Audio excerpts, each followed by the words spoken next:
Welcome to the Genius Factory. Enjoy the video. You start by assembling the essentials: import terrain, skybox, and 3 core survival items so testing is meaningful right away. Once done, create an event manager folder with clear variables: health, hunger, storm, timer. This centralizes logic and saves time.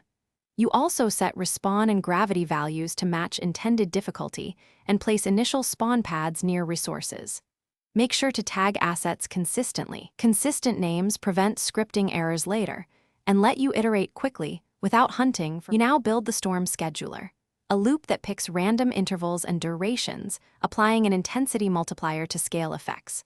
Once the timer triggers, enable wind forces and particle emitters, then fade in audio layers and screen tint for immersion.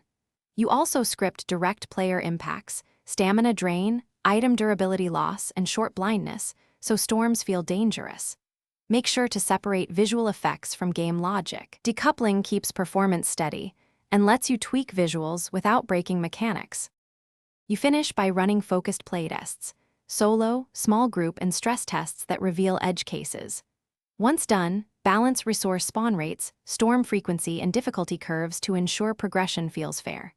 If things go wrong, lag, desync, or crashed clients, profile scripts first, then throttle particle emitters and physics rates and reduce networked object churn.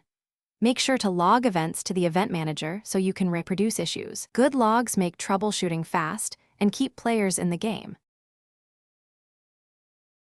Thanks for watching. If you found this helpful, don't forget to like and subscribe.